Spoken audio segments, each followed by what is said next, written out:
नमस्कार, मैं हूं गंगेश गुंजन। पिछले कुछ दिनों से जबकि फिल्म की दुनिया चुनौतियों से होकर गुजर रही है, हम कह सकते हैं कोरोना काल तो है ही, साथ में कुछ ऐसे मुद्दे भी हैं जिसको लेकर शायद फिल्म की रोशनी या जिस तरह से रोशन है वो उसकी रोशनी थोड़ी कम होती हुई दिख रही है। इस पर विमर्श करने की ज़रूरत है और इसके लिए जो सबसे बड़ा नाम या पसंदीदा नाम आपके सामने हैं वो इम्तियाज़ अली साहब हैं। इम्तियाज़ अली साहब, बहुत स्वागत है आपका न्यूज़ बाइस्कोप में। इन्होंने कई फिल्में दी और इन फिल्मों के ज़रिए न सिर्फ अपनी पहचान बनाई बल्कि एक धारा उत्पन्न की है इन्होंने। तो इन पर विषयों पर विमर्श करना मुझे लगता है कि शायद सबसे सही या उपयुक्त है। दो धाराएं हैं अभी हम फिल्म इंडस्ट्री को लेकर देखें। एक तो वो है जो कि परंपरागत फॉलोअर्स हैं फिल्मी दुनिया के, एक दूसरी धारा है जो शायद फिल्म दुनिया के विपरीत कुछ कमेंट्स करके या उनको ट्रोल करके उत्पन्न हुई है, जो कि शायद पहली चुनौती है फिल्मी दुनिया को लेकर। क्या आप फिल्म दुनिया के पार्ट होते हुए और इम्पॉर्टेंट पार्ट होते हुए क्या ये महसूस करते हैं कि एक बड़ी चुनौती है ये?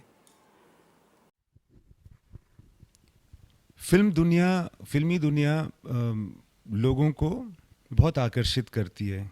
ये बहुत बड़ी उपलब्धि है। हम सब इसकी दाल रोटी खाते हैं। जनता हिंदुस्तान में ख़ास करके और बाहर दुनिया में भी फिल्मों को देखती है, उसमें उसके पर्दे पर जो सितारे होते हैं उनको फॉलो करती है, उनकी अच्छी और बुरी बातों में दिलचस्पी रखती है। उस वजह से अगर कोई भी न्यूज़ या कोई भी नैरेटिव उन एक्टर्स के बारे में या डायरेक्टर्स के बारे में आता है तो वो लोग बहुत आकर्षित हो जाते हैं। बहुत सारी बातें होती हैं, कॉन्वर्जेशंस होते हैं। अब ऐसा दौर आ गया है कि मीडिया जो है वो और भी ज़्यादा इम्पोर्टेंट हो गया है सोशल मीडिया आने के बाद। और हर जगह और हर आदमी के पास न सिर्फ सुनने का साधन है बट बोलने का भी साधन उपलब्ध हो गया है। सो ऐसी चीज़ों में जो नॉइज़ या शोर उठता है वो उन लोगों के बारे में उठता है जो पॉपुलर हैं या जिनके बारे में लोग रुचि रखते हैं। तो हमें इस बात की बहुत खुशी है कि फ़िल्म इंडस्ट्री को अभी भी वो स्थान दिया जा रहा है लोगों की दिलो दिमाग में, फोकस उसी पर है। तो अच्छी के साथ साथ कभी कभी बुरी बातें खुद के बारे में और अपने लोग दोस्तों के बारे में जो फिल्म जगत में हैं उनके बारे में सुनने को मिलती हैं। तो जहाँ इतना कुछ हम लोगों को इस प्रसिद्धि की वजह से मिलता है तो थोड़ा बहुत अगर बदनामी भी हो जाती है तो माइंड नहीं करना चाहिए। सारी बातें जो सुनने में आती हैं जनता के वो सच नहीं होती, वो झूठ भी नहीं होती हैं, मगर कितना झूठ और कितना सच है इसकी तफ्तीश करना बहुत मुश्किल है आज के मीडिया में। अगर बहुत ऑनेस्ट कन्फेशन करें तो आपको लगता है कि अंदर सब कुछ ठीक ठाक है या आपको लगता है कि वाकई अंदर में कुछ बदलने की ज़रूरत? देखिए, अंदर में बदलने की ज़रूरत से ज़्यादा बाहर में बदलने की ज़रूरत है। क्योंकि जैसा कि मैंने कहा कि जो घटनाएं आप जैसा कि जानते हैं कि फिल्मी जगत को छोड़ दीजिए, बाकी पूरी दुनिया में भी जिस तरह से चीज़ें होती हैं उनको बहुत उसको उसका रिप्रेजेंटेशन प्रॉपर तरीके से कर पाना बहुत मुश्किल है। उसीलिए मैंने इंटरव्यू के शुरुआत में कहा कि आप एक बहुत मुश्किल वक्त में मीडिया पे में प्रवेश कर रहे हैं। सत्य को प्रदर्शित करना बहुत मुश्किल है। तो मुझे लगता है कि उसके जो साधन हैं, और आप मीडिया एक बहुत इम्पोर्टेंट उसका ज़रिया है लोगों तक बातें पहुंचाने का, उसमें भी काफ़ी सुधार आने की ज़रूरत है आज की डेट में।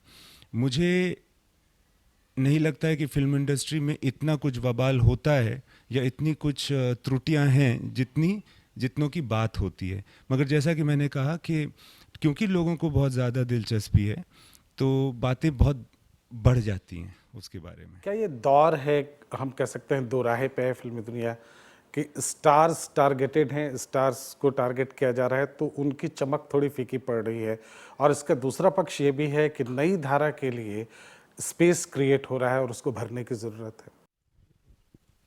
जैसे कि स्टार्स की चमक कम तो नहीं पड़ रही है, क्योंकि अभी भी आप देख लीजिए तो किसी भी सर्च इंजन में जाएंगे तो सबसे ज़्यादा कॉन्वर्जेशंस जिनके बारे में हो रहा है ये वही सितारे हैं। कभी प्रसिद्धि में और कभी बदनामी में जाने यही जा रहे हैं, इन्हीं का नाम चल रहा है। तो नेगेटिव भी बहुत स्ट्रांग होता है, आप बेहतर जानते हैं मुझसे ये बात। तो मुझे ऐसा नहीं लग रहा है।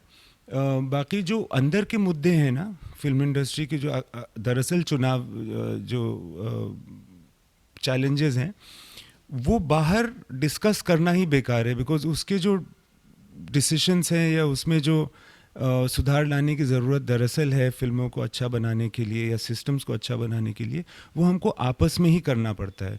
बिकॉज वो जो न्यूज़ है ना वो बहुत ज़्यादा स्पाइसी नहीं होती है, वो थोड़ी टेक्निकल और बोरिंग होती है, तो अक्सर जनता को उसमें दिलचस्पी नहीं होती।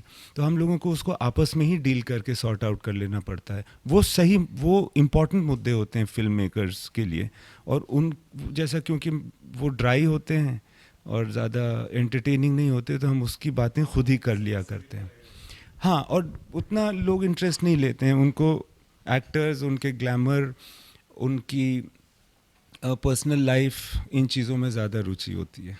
एक विकल्प के तौर पे जब सुशांत सिंह की हत्या, सुसाइड जो भी कर लें आप, उसके बाद एक विकल्प के तौर पर ये बताने की कोशिश की गई, और इसमें सत्ता ने भी बताने की कोशिश की, अलग अलग प्रदेशों ने भी बताने की कोशिश की, आर्टिस्ट ने भी बताने की कोशिश की कि रीजनल फिल्मों के लिए उनका अपना रीज़न शायद ज़्यादा सुटेबल है। जैसे यूपी के लिए यूपी में अपना फिल्म उद्योग बन जाए, झारखंड के लिए झारखंड का फिल्म उद्योग हो, बिहार के लिए बिहार का हो।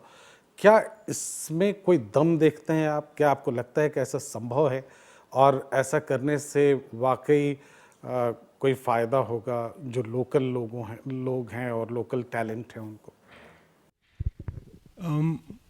मुझे लगता है कि हम डेमोक्रेसी में रहते हैं और काफ़ी स्पष्ट तौर से हमें पता है कि किस तरह से लोगों का चुनाव होता है किसी भी चीज़ के लिए।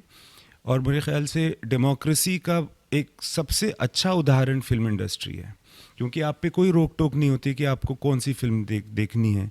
आप किसी भी संप्रदाय या क्षेत्र से ताल्लुक़ रखते हो, आप कोई भी फिल्म देख सकते हैं। तो जो फिल्में अल्टीमेटली चलेंगी या जो लोग अल्टीमेटली चलेंगे वही लोग सरवाइव करेंगे। ये बहुत डेमोक्रेटिक प्रोसेस है सिनेमा, तो ये ऐसे ही रहेगा। इसमें मुझे नहीं लगता है कि किसी भी तरह की रीजनलिज्म को की ज़रूरत है। और हाँ, मुझे नहीं लगता है, क्योंकि अल्टीमेटली जनता डिसाइड करेगी, और जनता ने अगर डिसाइड किया कि उसे सिर्फ अपने प्रांत की पिक्चर देखनी है, तो मैं या आप कोई होते नहीं है बोलने वाले, वो पता चल ही जाएगा। और दूसरी एक और भी बहुत डेमोक्रेटिक चीज़ होती है, वो है पैसा।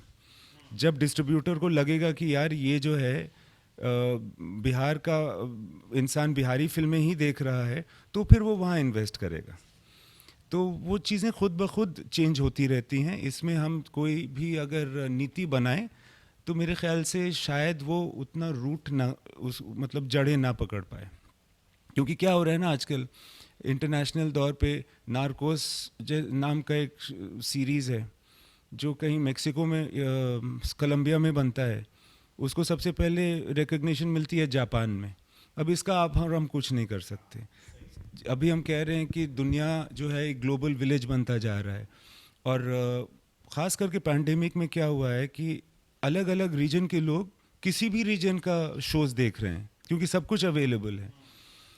तो एक तरह से देखिए कि ग्रोथ और एक सारी यूनिवर्स जो है वो एक होती जा रही है। तो इस प्रोसेस को भी रोका नहीं जा सकता है, बिकॉज आप चाहें या ना चाहें, टेक्निकलिटी और मतलब मीडिया इतना एडवांस कर चुका है और टेक्नोलॉजी इतनी एडवांस कर चुकी है ना कि दुनिया में कहीं भी आप होना चाहें। मैं अभी अभी यहाँ पर चेक रिपब्लिक का गाना सुन सकता हूँ, है ना, जो लाइव प्राग में चल रहा होगा। अगर मुझे उसमें रुचि है और मुझे नहीं सुनना है, अगर मान लीजिए कि भोजपुरी गाना या, तो मैं नहीं सुनूंगा। सही। प्रयोगधर्मिता का कितना स्पेस आप देखते हैं अभी फिल्म इंडस्ट्री में, क्योंकि बहुत हाल के दिनों में बहुत उस तरह की फिल्में आई भी हैं जिनको हम कह सकते हैं कि एक तरह के प्रयोग हैं, तो कितना स्पेस है, कितना आपको लगता है कि इसमें और काम किए जाने की ज़रूरत है, जो बजाय इसके कि हम फार्मूला की तरफ जाएं? मुझे लगता है कि प्रयोग की सबसे ज़्यादा ज़रूरत आज के दिन में है, क्योंकि जनता बहुत तेज़ी से बढ़ी है। जनता का जो विवेक है, जो उसकी रुचि है, वो बहुत तेज़ी से 2 सालों के अंदर में बढ़ी है, बिकॉज़ लोगों को और ज़्यादा साधन मिले नहीं हैं एंटरटेनमेंट के, तो उन्होंने प्रोग्राम्स देखे हैं, ख़ास करके डिजिटल मीडियम पर। तो अब वो किसी भी ऐसी चीज़ को देखने को तैयार नहीं है जो वो पहले से देख चुके हैं।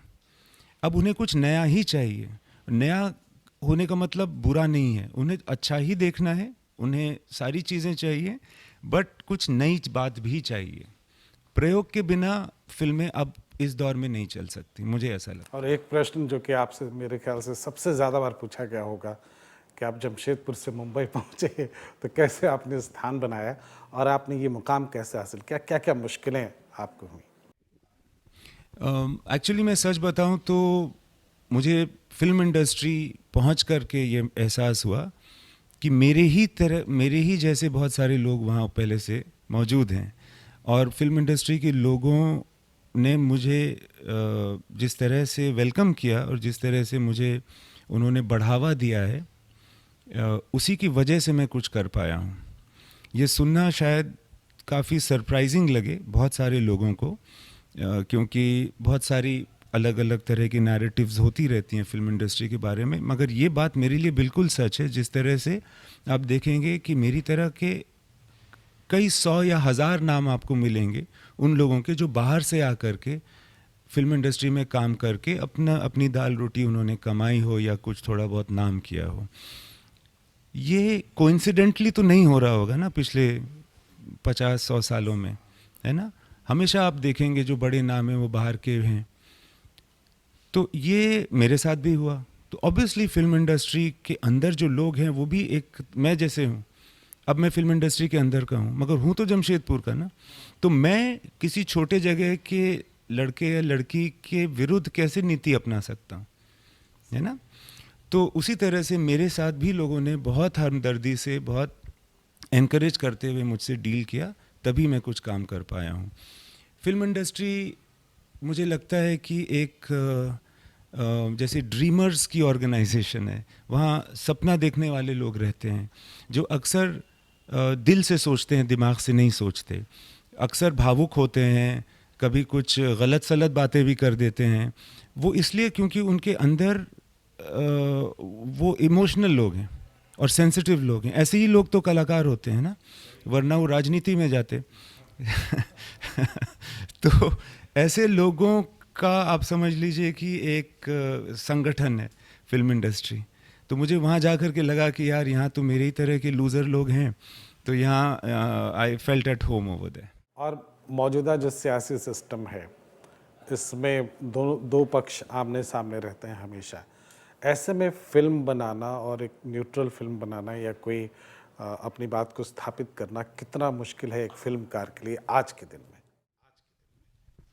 देखिए, जो राजनीतिक मसले या जो उस वक्त के सेंसिटिव मामले होते हैं वो हमेशा से होते रहे भी हैं, और उनको मेरे ख्याल से, देखिए मैं फिल्म मेकर हूँ, मैं हमेशा चाहूँगा कि मैं जो बोलना चाहूँ वो बोल दूँ, कोई सेंसरशिप ना हो, कोई मेरा रास्ता ना रोके। मगर क्योंकि मैं एक समाज में रहता हूँ, एक देश में रहता हूँ, तो उसके भी नियम लागू होते ही हैं मेरी फिल्मों के ऊपर। तकलीफ़ ज़रूर होती है। मुझसे पूछा जाए तो मैं ये कहूँगा कि सेंसरशिप तो होनी ही नहीं चाहिए, किसी को कुछ रोकना ही नहीं चाहिए, मगर कहना ज़रा मुश्किल है। दूसरी बात, एक और चीज़ मैं कहना चाहूँगा कि ऐसी बहुत सारे मुल्क हैं जैसे ईरान है, जहाँ पे यहाँ से बहुत ज़्यादा सेंसरशिप है या पॉलिटिकल सेंसिटिविटी है। वहाँ औरतों को बग़ैर सर में कपड़ा रखे आप दिखा नहीं सकते हैं, आप अल्कोहल का सेवन या सिगरेट का सेवन दिखा नहीं सकते हैं, मगर दुनिया की अच्छी फिल्में बहुत सारी वहाँ बनती हैं। अक्सर ऐसा कहा जाता है, लोग मानते हैं कि शायद दुनिया की सबसे अच्छी फिल्में ईरान में आज की डेट में बनती हैं, इतनी ज़्यादा तकलीफ़ और इतनी ज़्यादा सेंसरशिप के बावजूद। तो मुझे लगता है कि अपनी बात जो कहनी होती है उसके रास्ते ढूंढते रहने चाहिए। झगड़ा ज़रूर करना चाहिए सेंसरशिप से, मगर तरीका भी ढूंढ लेना चाहिए फिल्म मेकर को। मुझे लगता है आप शायद मेन प्रश्न की तरफ जाना नहीं चाह रहे हैं। मैं पॉलिटिकल सीन के लिए बोल रहा था कि अभी जिस तरह की बात उभर के सामने, तो जो मैं सेंसरशिप कह रहा हूँ, मतलब उसमें सब कुछ शामिल है। पॉलिटिकल सिचुएशन भी शामिल है जो आज की है। हर वक्त एक पॉलिटिकल सिचुएशन रही है। मैं कई सालों से फिल्म बना रहा हूँ। हर वक्त एक पॉलिटिकल सिचुएशन रही है। आज की डेट में सारी दुनिया में ज़्यादा लोग पॉलिटिकल हैं, तो आज के मुद्दे ज़्यादा शायद बर्निंग लगते हैं।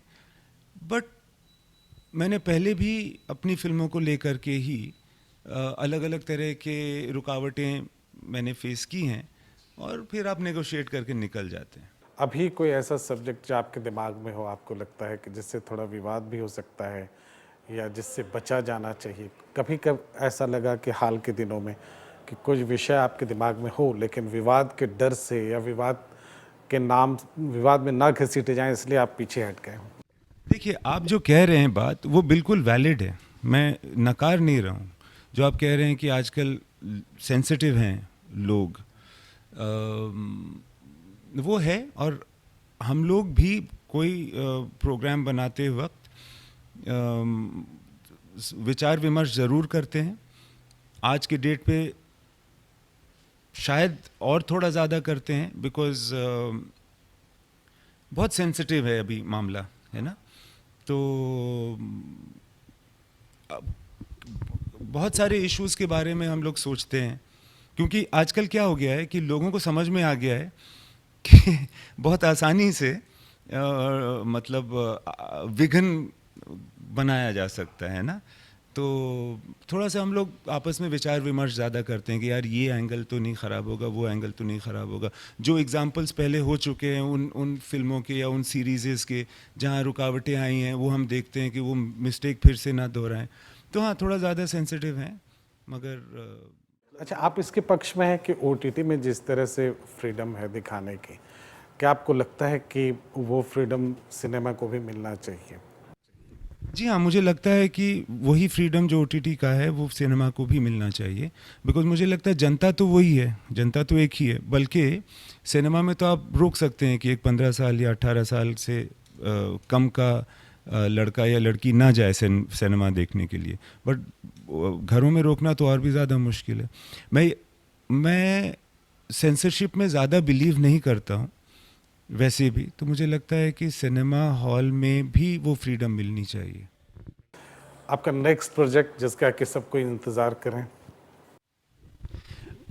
पिछले 2 सालों में ना मैंने कई सारी कहानियों को ओवरहॉल किया है, जो मैं बनाना चाहता था। एक तरह से इसका सही उपयोग कर पाया हूँ मैं इस लॉकडाउन का। तो कुछ कहानियाँ हैं जो मैं अब आगे ले जा रहा हूँ। फ़िलहाल कुछ बोलना मुनासिब नहीं होगा, बिकॉज़ मैं समझता हूँ कि एक दफ़ा काम शुरू हो जाए और ख़त्म होने पर आए तभी उसके बारे में बात करनी चाहिए। तो अभी मैं कुछ नहीं बोलना चाहूँगा, मगर है कोई फ़िल्म जो मैं शुरू करने वाला हूँ कुछ जल्दी। बहुत सारी शुभकामनाएं आपके भावी प्रोजेक्ट्स के लिए। आप हमारे साथ जुड़े, ये हमारा सौभाग्य है। बहुत धन्यवाद। बहुत धन्यवाद आपको, और 22 स्कोप को भी शुभकामनाएं। Thank you.